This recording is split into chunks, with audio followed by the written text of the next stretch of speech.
Já compraram o livro? Cá estamos nós a lembrar-vos, claro. Vamos todos morrer. Novo livro, outra vez. 100 mortos, 100 biografias. Pelo preço de uma. Sim? É só pagam por um livro. Exatamente. Um bom presente de Natal. Vá, um bom presente de Natal para mim, não é? Ai, caralho. Conheço bem este single. Preso por um fio. Está no meu top Spotify. Incrível Isto música. É incrível, Incrível sim. música. Trazemos aqui tantas vezes música deste compositor. Porque neste dia, em 1791, morria em Viena aos 35 anos. Bela cidade, mas anos. muito novo. Novíssimo mesmo. Hoje trazemos-lo ele próprio, o compositor Não me digas. austríaco Wolfgang Amadeus Mozart. Nunca tinha saído. Nunca tinha calhado a sua vez de quinar aqui em direto e ao vivo. Fogo, 4 anos. É verdade, acho que Grande espera. O Wolfgang nasceu em 1700. Ele por acaso usava Amadé, que ficas a saber que era a forma do nome dele que ele gostava de lhe tratassem. Bem, na cama não faço ideia. Pois, se calhar até isso era aí daí para também já baixo. são outros 500. Coisas que. Perguntem aos meninos, perguntem aos vossos pais como é que o Mozart gostava de ser tratado na cama. Por que palavras? Ele nasceu em 1756 em Salzburgo, que na altura fazia parte da Áustria, tal e qual como hoje. Um bom sítio. Só que então, isto tudo fazia parte do Sacro Império Germano-Romano, Sacro Império Alemão, vamos Riquíssimo, aliviar. poderosíssimo. E esta zona de Pois. Salzburgo era um principado-bispado. O que é que significa? Pertencia a um bispo, não tinha um rei, nem um duque, nem nada. Era um arcebispo que mandava em Salzburgo. E era precisamente para esse arcebispo que era músico o pai do nosso Mozart, Leopold Mozart. Nasceu bem, bom seio. Nasceu numa família já. Poder, Sim, exatamente. E é o pai que vai, aliás, fazer a formação do miúdo. Como toda a gente já ouviu dizer 1000 vezes, ou talvez 1 milhão de vezes, o pequeno começa logo aos 3 anos a dar-lhe forte no instrumento. Que instrumento era esse? No caso, um cravo ou clavicórdio. É tudo da mesma família. Não era na ferradura, era só no cravo. Tinha sempre, dava uma no cravo e outra na ferradura. Ele tinha sempre assim as duas. DJ set. Fazia assim um scratch. Por acaso era Epá, é se ele Mozart, tivesse não dá. lembrado dessa cena, faria. Esta coisa, o cravo, era um instrumento. Clavo, cravicórdio, há assim vários da mesma família. Era um instrumento que as pessoas mais tocavam, era mais corrente. Não é que o piano não tivesse sido já inventado. Foi inventado em 1700, portanto, umas décadas antes, por Bartolomeo Cristofori. E originalmente chamava-se clavicembalo col piano e forte, que é cravo com piano e forte, que é a intensidade, uma intensidade à outra de piano. A régua toda. A forte, que era uma coisa que o cravo não tinha, mas só um bocadinho mais tarde é que ele se vai tornar famoso e abreviado para piano, simplesmente, mas é daí que vem o nome. Clavicembalo col piano e forte. Mas a revolução do Mozart era outra. Era o cravo. Exatamente. Era a revolução. Isto fez uma revolução dos cravos. Obrigado, Tiago, isso é incrível. Em Itália ainda se diz piano forte, para piano, às vezes. Bom, este nosso miúdo aprendeu em idade tão precoce como ouvindo as aulas da sua irmã mais velha, a também compositora Maria Ana Mozart Nannerl, como se chamada na família, de quem já aqui tratámos, se quiserem ouvir esse episódio. Exatamente. Um episódio bem lindo, por acaso, gostámos muito de o fazer. E também gostaríamos de ter feito a Maria Ana, o Mozart e quem mais viesse, tudo. Se fôssemos vivos na altura, de certeza que não nos escapavam. Ela, um verdadeiro gênio. Ensombrado obviamente, pela obra do tempo e pensamento do tempo. E amiguinhos, que correm, tal e qual, amiguinhos até ao fim. Ora, o pai era o professor dos miúdos e aos 5 anos o nosso Wolfgangzito, ou o nosso Amadé, como ele gostava, começa um treino mais a sério a partir dos 5 anos. Aos 3 ouvia a irmã, tocava também. Aliás, ele tinha um prodigioso ouvido para a música, mesmo uma memória prodigiosa. Já vou falar disso. Agora, não preciso dizer que ele aos 5 anos já tocava excelsamente e que começa também a compor. E a torcer pepinos, que já se sabe que é de pequenito, que se torce o pepino. Apanhava um pepino na cozinha e começava a torcer e a mãe dizia sempre: é de pequenito, de facto, se torce o pepino. Sempre fiquei com uma dúvida, obviamente que é uma avaliação com o duelo, este tempo e esse tempo que estás a apresentar, se este pai não seria de alguma forma aquela ideia de empresário, pai empresário, que vemos numas figuras mais ou menos pulhas, por exemplo com o pai de Michael Jackson, algumas figuras assim mais austeras que fizeram com que aos 5 anos como é que é possível alguém é ter verdade. essa...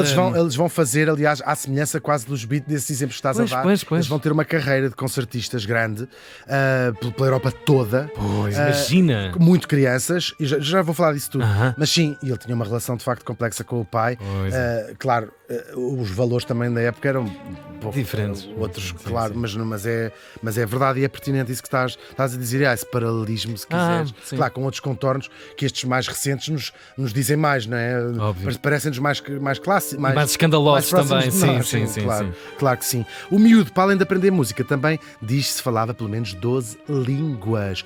Provavelmente das suas muitas viagens na tal carreira de concertista que já lá vou. Aos 8 anos ele compõe a sua primeira sinfonia, aos 18 já ia em 30 sinfonias. A primeira ópera compõe aos 11 anos. Isto são quase números, não é? Porque não estamos aqui a validar o Mozart, não precisava disso. E quem teve 1, 2, 3 anos de música ou de formação musical dentro da sua cabeça sabe que estamos a falar de um volume imenso e por teoria impossível de qualquer humano razoável alcançar. É verdade, olha, entre essas primeiras composições que falas e a última, que é um Requiem inacabado, que diz que ele estava a compor para ele próprio, temos mais de 600 peças musicais que ele compôs. É muita peça. Por exemplo, isto num puzzle é uma mesa de cozinha inteira. Nem sei, tem que ser, depende da mesa. A tua sim, a minha não. Tens uma mesa de cozinha bem simpática, por acaso. Já lá almocei e jantei várias vezes. Agora, isto só por si não quer dizer rigorosamente nada. A quantidade não é qualidade. A arte não é um negócio de quantidade, amigos, é um negócio de qualidade. Essa é que é a pedra de toque. Vocês podem até compor 6.000, nunca chegarão aos calcanhares da Mozart. Desistam já da música. Nesse aspecto, o nosso Mozart era de facto impecável. E essa era a única parte da biografia dele que vocês já sabiam, é que ele era ótimo a compor. Logo desde aquela infância, aos 8 anos, ele começa com a irmã a dar os tais concertos que vão se tornar famosíssimos. E eles também, eles tocavam juntos, acompanhavam-se um ao outro na viagem e ia tocar também. Não era só lá na terra deles, correram a Europa toda, Viena, Munique, Praga, Paris, Londres, Amsterdão, Bona, Viana do Minho, diz mais coisa, São Miguel. São Miguel, pararam em São Miguel. Só não pararam, não quiseram, porque eles correram mesmo a Europa. Isto é completamente inovador, essa ideia de levar músicos de primeira linha a passear e como símbolo até de poder e de oferta a essas outras coroas espalhar. É verdade. É verdade que se ia de corte em corte, músicos e cantores e tudo, mas de facto tão espalhado na Europa. Mas isto é uma tour mesmo. É uma verdadeira tour, mesmo. E tocavam para quem? Para todos os reis e rainhas, príncipes e princesas, papas, papisas. Sim, tudo gente boa, bem lavada. A mulher do Papa adorava, dizia. Adorei, amor, compra mais um destes. Exatamente, quando fazia uma festa no joelho do Papa. Estamos a brincar, os Papas não são casados, é verdade. Mas por falar em Papa, há uma história famosa de um concerto que o Mozart viu em Roma com o pai. Estava acompanhado pelo criança papá. ainda, é verdade. De uma peça que o Vaticano guardava em segredo a partitura. Tocava uma vez, era assim um segredo que o Vaticano tinha guardado lá no Tesouro Real. O que não contavam é que o Mozart, com a tal memória prodigiosa, conseguiu transcrever inteiro. E então, a primeira versão dessa música fora dos cofres do Vaticano tinha sido transcrita pelo Mozart. Bem se lixaram, não, uma historiazinha. Mas era possível. É possível que ele tinha de facto uma memória. Isto serve, claro, para ilustrar o seu gênio. Há muitas histórias parecidas. Se vocês acham que a vossa aplicação Shazam é boa... Isto é um Shazam em pessoa. Isto era o... Cabeleira era o que ele era. Agora, esta impressionante carreira de concertista também da irmã vai ser interrompida injustamente quando chega a altura dela casar, como o Tiago lembrava há pouco. Nós já falámos desta história, claro. O nosso Mozart lá segue sozinho, mas mantém sempre o contacto com essa irmã por carta. E aliás, muitas vezes, é dessas cartas que nós conseguimos completar a biografia dessa Maria Ana Mozart, de quem se diz ter sido também uma enorme compositora. Sabemos que lhe devemos ter ensinado o irmão e depois pode até ter ajudado em algumas das composições dele. Quanto ao famosíssimo irmão, como todos os músicos famosos do seu tempo, começou depois a compor sob o mecenato de um rico aristocrata. Logo se cansou dos constrangimentos e de faz isto, faz aquilo, criativos, não é? Manda o aristocrata à fava e vai-se lançar, já em Viena, ele viveu em Viena o resto da vida, numa carreira a que nós hoje chamaríamos independente, ou a solo, ou Sim, sem editoras. sem editoras. Inovador, era Sim, muito sim, único, sim, muito sim, original. Claro, parece boa ideia, mas o preço a pagar foi muito alto, que era o quê? Ou muito baixo, que era o dinheiro simplesmente às vezes acabar-se, e vivia às vezes pessimamente mesmo, na penúria. Quem já viu, há tantos filmes, olha... Ainda por cima Viena é tão caro, um café. Exato, Ele caríssima. saía, ia à rua, tomar uma bica, Exatamente. gera 4 paus. 4 passos, mas se viesse com aquele chocolate com as caras dele Sim, próprio, sim. aquelas famosas bolas do Mozart, ainda se lixava Te mais. lembraste dessas bolas, são ótimas. São mesmo boas. Claro, mas isto oscilava. De vez em quando tinha muitas encomendas, ou tinha muitos concertos, ou tinha muitas. Estava em voga. Ele também compôs óperas, como sabemos, e portanto aquilo estava tudo bem. E então, nessas alturas, estava eufórico, compunha eufórico. Depois tinha momentos de penúria e sem dinheiro nenhum, e também ninguém o chamava para nada. É que imaginar o Depressões seguinte, enormes. que é, tirando as igrejas, tirando os reis e rainhas e alta nobreza, não há uma ideia de estrutura apoiante da cultura em lado nenhum Pois no não, mundo. pois não. Nesses tempos não se vende um disco, não se ganha royalties, não há nada. Já se começava a ver alguns concertos, tinhas algumas óperas em cena, mas era uma coisa muito limitada. Escassíssimo, obviamente. claro. Muito limitada, claro.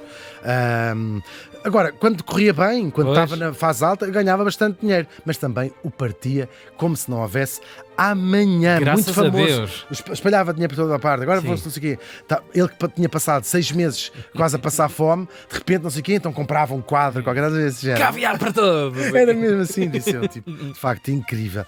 Agora, os momentos mais baixos afetavam também a sua arte, porque à falta de dinheiro juntava-se uma personalidade que nós só conhecemos fragmentos, claro, combinados com muita coisa, já é a lenda que se conta, não é? Diz-se que era muito intempestivo, há quem, sei lá, psiquiatras, suponho, que lhe diagnosticassem um síndrome de Tourette. O filme Amadeus explora um bocadinho a sua famosa gargalhada, assim, uma coisa muito descontrolada, exatamente. Esse filme, devo a ti. É incrível o Cardiamento filme. da minha vida. Incrível esse filme. Agora, também o sentido do humor cáustico. Ele dizia assim umas coisas muito escatológicas. Adorava fazer piadas com o cocó e xixi. E as pessoas ficavam todas muito escandalizadas. E ele adorava e ria-se sozinho. Já aquilo. O amor pelos animais. Ele tinha em casa cavalos, passas, cães, gatos, tudo mais alguma coisa. Peixes, sabiás, cocoris. O seu perfeccionismo. Ele queimou muitas das coisas que compunha. Porque isto não está bom. Queimava. Pena, não é? Iam ser Depois para o coisas catálogo, claro, isto hoje para o claro. catálogo. Também é famosa a sua desorganização, que parece quase um contrassenso com o perfeccionismo, mas assim era. A sua rebeldia artística que vai marcar. Nós hoje para. Assim, mas isto era muito rebelde na altura. Sim. E marca precisamente o final do Barroco e o início daquele que se chama o período clássico. Em música clássica chama-se este o período clássico, inaugurado aqui pelo Mozart. Não falta sequer uma agitada vida amorosa, com uma bela história de amor com a sua mulher, Constanza, uma cantora e a mãe dos seus filhos. Eles tiveram vários filhos, mas só 2 rapazes é que chegaram à idade adulta. Nenhum deles casou nem teve filhos, porque não há descendentes do Acabou. Mozart. A gente pode dizer o que quiser do Mozart e da mulher dele e de mais tudo mais. Vai ser no último ano da sua vida tão curta, ele morreu, como já vimos, aos 35 anos, que as coisas começam a correr melhor profissionalmente, e então lança-se numa fúria criativa, compõe quase alucinadamente. Grande parte das coisas que nós hoje conhecemos são compostas neste último ano final, e lá vai ele, compõe, até que cai misteriosamente doente. Nós hoje não sabemos sequer que morreu o Mozart, tem muito pouco tempo, transfigura-se, começa a definhar, até que em muito pouco tempo o jovem virtuosíssimo Mozart estará morto. Muito se fala sobre a causa da morte, de facto, do nosso Mozart. Temos a história muito retratada nesse filme, da famosa rivalidade entre ele e o outro compositor, António Salieri. Na altura, ele chato de Salieri. Eu tenho muita pena do Salieri. Ele chegou a ser acusado na altura de ter envenenado o Mozart e tive para se lixar. Nunca nada foi provado, nem sequer foi provado que eles se odiassem. É provável que até se tivessem uma relação cordial. Pois. Que seja tudo uma ideia romanceada também do fenómeno. A morte dele é o início da popularidade dele também. O popstar. Logo uma popstar desde a sua morte. E depois estas mortes tão novas, nós hoje sabemos isso pelos artistas hoje em dia, não é? Sim, Claro. Isto não foi aos 27, mas foi aos 35. Foi assim uma coisa avassaladora. E ele já tinha esses focos de atenção sobre si, não é? Claro, mas espalharam-se mesmo. Mozart. E o Salieri, coitadinho, se calhar sem culpa nenhuma, a carreira dele foi mesmo arrasada na altura. Morreu quase escondido num buraco fundo. Bem feito! Sou eu com ecos do filme. Sim, Sim, eu acho que tinha pensado, dos que Será já que- ser injusto Pois, para pois, o pois, próprio pois. Salieri. Também já lá está, coitado. Agora, claro, vejam se quiserem, em 1984 o filme Amadeus, um dos grandes filmes, pelo menos do século XX, do século XIX e XVIII, se calhar havia O filmes. realizador já passou por cá também. Já passou, é verdade, Grande sim. episódio. É verdade, o incrível Milos Forman. Uhum. Agora, se a carreira do Salieri foi para o galheiro, já a do Mozart, nós sabemos, fez o caminho inverso até se tornar, e logo contemporaneamente, como eu dizia, não mas eu vou arriscar dizer, o mais famoso compositor de sempre. O exemplo acabado do talento e do gênio. E a sua música, pelo menos até agora, não sabemos no futuro, é e tem sido imortal das sinfonias às suas óperas. Não deve haver muita gente no mundo que não tenha ouvido uma delas, pelo menos uma vez na vida. E vamos lembrar a sua famosa frase: a música não são as notas, mas o silêncio entre elas. Já ele, o homem, claro, foi menos imortal, até porque o Mozart morreu faz hoje 232 anos. Bravo!